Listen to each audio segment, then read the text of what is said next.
Welcome to KPM learning institute. Prepositions के हम uses पढ़ रहे थे, बहुत ही इंपॉर्टेंट होते हैं, केवल यूजेस उसके बहुत ज़्यादा इंपॉर्टेंट होते हैं प्रीपोजिशन के। तो प्रीपोजिशन में हम सबसे ज़्यादा ज़रूरी पार्ट होता है वो होते हैं उनके यूजेस, और उन्हीं को हम कवर कर रहे हैं इस सीरीज के माध्यम से, प्रीपोजिशन के सीरीज के माध्यम से। पहली वीडियो डाली जा चुकी है जिसमें प्रीपोजिशन का डेफिनेशन, काइंड्स और कुछ यूजेस जैसे कि ऑन हुआ, ओवर हुआ, एबव हुआ, आप उसको जाके देख सकते हैं प्रीवियस वीडियो में। अभी हम आपको बेसाइड, बेसाइड्स और इसेप्ट में अंतर बताने वाले हैं। काफ़ी ज़्यादा कंफ्यूजिंग वर्ड्स होते हैं कि कब हमको बेसाइड का प्रयोग करना है, कब हमको बेसाइड्स का प्रयोग करने हैं, कब हमको इसेप्ट का प्रयोग करना है। इसका बहुत ही सिंपल तरीका है, बहुत ही सिंपल इसका यूजेस है, जो कि एग्जाम्स में एग्जाम ओरिएंटेड होते हैं, कभी काफ़ी बार पूछे जाते हैं। अब यहाँ पर बेसाइड है, बेसाइड्स है, इसेप्ट है, तीनों का अंतर अलग अलग होता है। अलग अलग का मतलब जैसे इसका प्रोनाउंसिएशन बेसाइड है, इसमें केवल एस का फर्क है, लेकिन इसमें काफ़ी ज़्यादा फर्क है। लेकिन तीनों का अर्थ क्या होता है? जैसे बेसाइड का मतलब होता है के बगल में, के बगल, और बेसाइड्स का मतलब होता है के अतिरिक्त, और इसेप्ट का मतलब होता है, इसका मतलब ये होता है के अतिरिक्त या के अलावा, के अतिरिक्त या के अलावा।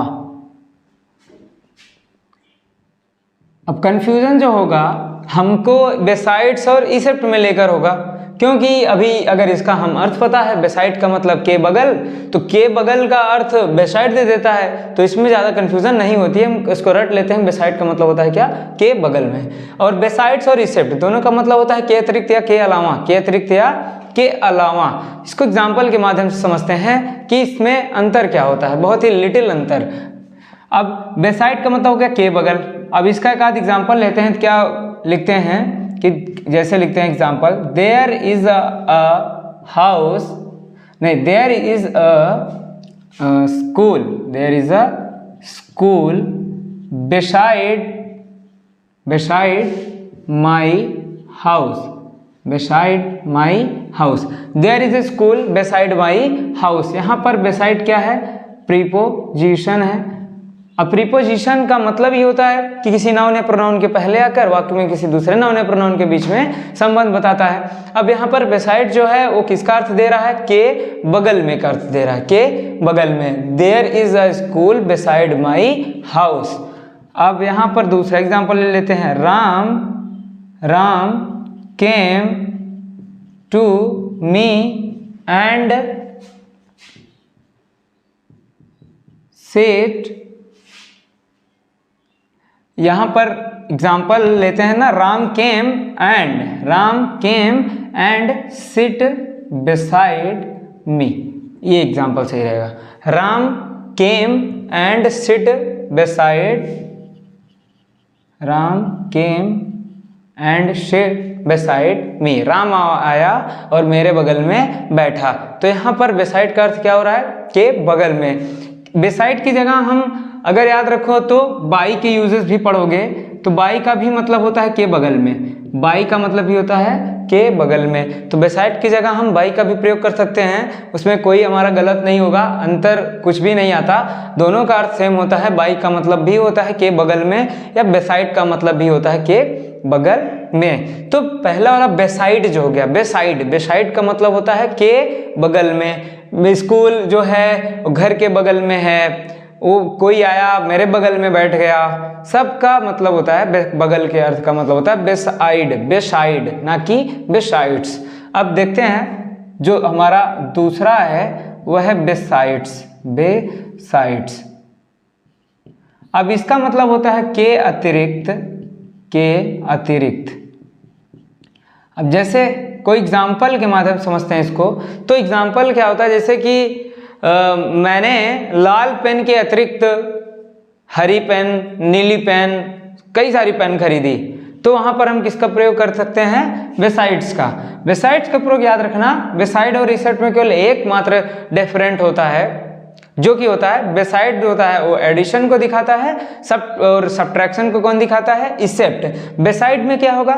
किसी चीज को के अतिरिक्त का अर्थ देता है, किसी चीज को ऐड करके। जैसे एग्जाम्पल लेते हैं कि जैसे मैंने ग्रीन मार्कर के अलावा ब्लू और रेड मार्कर भी खरीदा, मैंने ग्रीन मार्कर के अलावा ब्लू और रेड मार्कर भी खरीदा। तो besides green pen I also bought blue and red pen. तो इसका मतलब क्या हुआ कि मैंने ग्रीन मार्कर के अलावा ब्लू और रेड मार्कर भी खरीदा। तो इसका मतलब क्या होगा, ग्रीन भी खरीदा, ब्लू भी खरीदा, रेड भी खरीदा, लेकिन हमने उसको बोला कैसे कि हमने ये तो खरीदा ही खरीदा और भी सारी पेन खरीदी और भी सारे मार्कर खरीदे। तो वहां पर हम किसका प्रयोग करते हैं, बेसाइड का।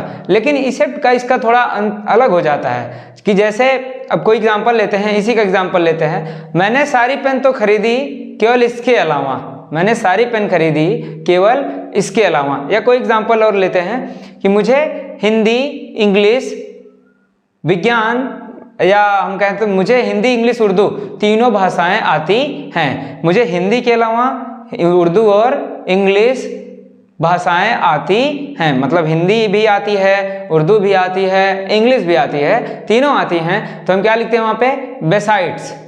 क्या लिखते हैं वहाँ पे, besides Hindi I know Urdu and English. मतलब कि क्या हुआ कि हिंदी के अलावा मैं उर्दू और अंग्रेजी भी जानता हूँ। मतलब हिंदी के अतिरिक्त, हिंदी को लेकर बेसाइड्स प्लस को ही दिखाता है, एडिशन को ही दिखाता है। लेकिन अगर बात करें कि हमें हिंदी और उर्दू आती है, लेकिन किसको छोड़कर, किसके अतिरिक्त, इंग्लिश के अतिरिक्त, तो वहां पर क्या लिखते हैं, except English I know Hindi and Urdu. मतलब इंग्लिश को छोड़कर हमें हिंदी और उर्दू बोलनी आती है। दो अंतर है इसमें, एक ही अंतर है दो वाक्यों में, कि एक में क्या था कि हमें हिंदी, इंग्लिश, उर्दू बोलनी आती है। तो क्या लिखते हैं वहां पे, besides Hindi I know to speak Urdu and English. तो यहां पर हो गया हमारा बेसाइड्स, इसका मतलब तीनों भाषाएं आती हैं। लेकिन अगर हम बात करते हैं एक्सेप्ट की, तो एक्सेप्ट का मतलब ही हो जाता है कि किसी के अतिरिक्त, हिंदी के अतिरिक्त हमको दोनों भाषाएं आती हैं। जैसे कोई क्लास में जैसे कई सारे बच्चे हैं, तो वहां पर कहें कि हमें राम के अतिरिक्त, या राम के अतिरिक्त हमें सारे बच्चे पसंद हैं, तो अगर इंग्लिश में बोलेगा तो क्या बोलेगा कि एक्सेप्ट राम, एक्सेप्ट राम मतलब राम को छोड़कर, राम के अलावा मुझे सारे बच्चे पसंद है। मतलब राम को वहां से सब्ट्रैक्ट कर दिए, माइनस कर दिए, मतलब राम को ऐड नहीं किए हैं। लेकिन वहीं बेसाइड्स कर दें कि हम राम को तो मानते ही हैं, राम से प्रेम करते ही हैं, उसके अतिरिक्त सारे बच्चों से प्रेम करते हैं, तो वहां पर हो जाएगा बेसाइड्स राम, बेसाइड्स राम। लेकिन अगर राम को ही छोड़ दें कि राम को हम नहीं मानते हैं, बाकी सबको मानेंगे, तो वहां पर हम एक्सेप्ट कर देते हैं। जैसे भी नॉर्मल लाइफ में अगर आपकी एग्जाम्पल लें, तो आप पढ़ाई के अतिरिक्त खेलते भी हो, सिंगिंग भी करते हो, क्रिकेट भी देखते हो, तो उसमें आप क्या लगाते हो, बेसाइड्स, बेसाइड्स स्टडी ना, बेसाइड्स लर्निंग। तो वहां पर आप किसका प्रयोग करते हो, बेसाइड्स का। लेकिन अगर आप छोड़ के काम करते हो, कि जैसे आप पढ़ाई के अलावा सारे काम करते हो, तब वहां पर हम किसका प्रयोग करेंगे, except learning I do everything.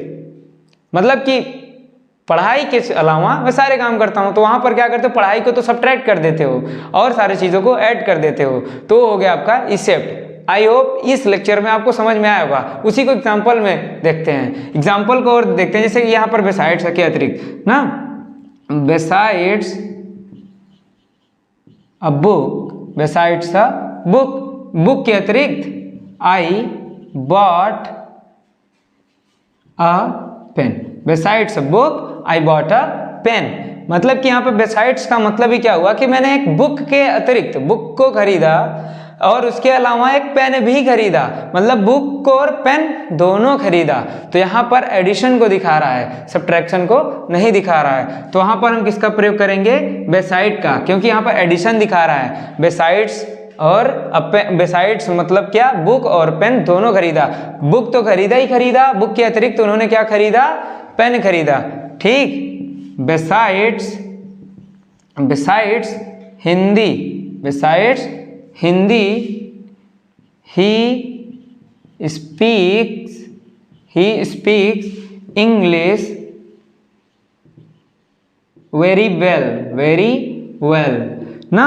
कि हिंदी तो बोलता ही है, हिंदी के अतिरिक्त तो वह अंग्रेजी भी बहुत अच्छी तरीके से बोल लेता है। यहाँ का सेंस क्या निकला कि हिंदी तो बोल ही लेता है लेकिन अंग्रेजी भी अच्छी तरीके से बोल लेता है, मतलब दोनों भाषाएं बोल लेता है। तो ये हो गया अंतर बेसाइड्स का। बेसाइड्स में आपको के अतिरिक्त वो भी ऐड करके, के अतिरिक्त का मतलब ऐड करके, माइंड रखना इसको हमेशा। इसेप्ट, EXCEPT, इसेप्ट का मतलब भी होता है के अतिरिक्त या के अलावा। अब यहाँ पर बात ध्यान में रखना कि जैसे कोई एग्जांपल लेते हैं ना, besides Ram, except Ram, I like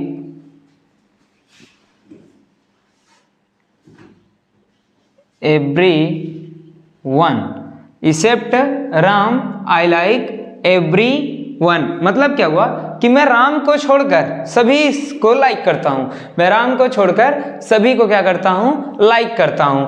अब यहां पर एक और लिख देते हैं, except Hindi I speak, except Hindi I speak in, या I can speak in every language।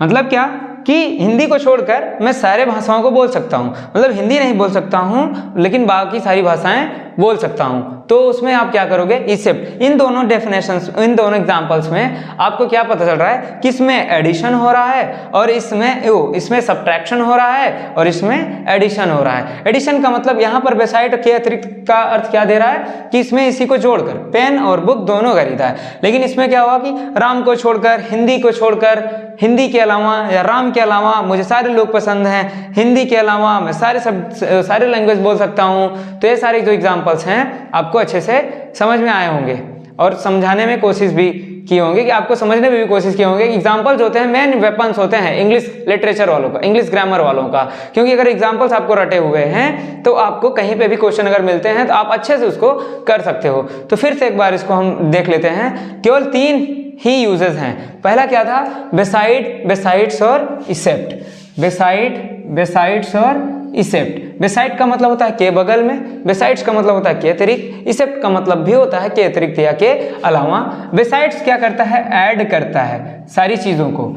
इसेप्ट क्या करता है, सब्ट्रैक्ट करते हैं। ये सब्ट्रैक्शन में यूज होता है। क्योंकि इसेप्ट जिसमें भी लगा दोगे, इसेप्ट यू, आपको छोड़कर, आई लाइक मतलब कि सभी को मैं पसंद करता हूं, तो क्या हुआ इसका मतलब कि मुझे मैथ को छोड़कर, except math, I read every subject, math को छोड़कर मैं सारे सब्जेक्ट को पढ़ता हूं। लेकिन अगर यहीं पे बेसाइड का प्रयोग करते हैं, besides math, I read Hindi and English, मतलब कि मैथ तो पढ़ता हूं, मैथ के अतिरिक्त तो मैं हिंदी और इंग्लिश भी पढ़ता हूं। यही थोड़ा सा माइनर डिफरेंट है जिसमें बच्चे हमेशा कंफ्यूज रहते हैं। तो आई होप आपको ये यूजेस अच्छे से समझ में आए होंगे। आने वाले एग्जाम्स में अगर आपको ये दोबारा मिलते हैं तो उनको आप अच्छे तरीके से ट्रीट करोगे।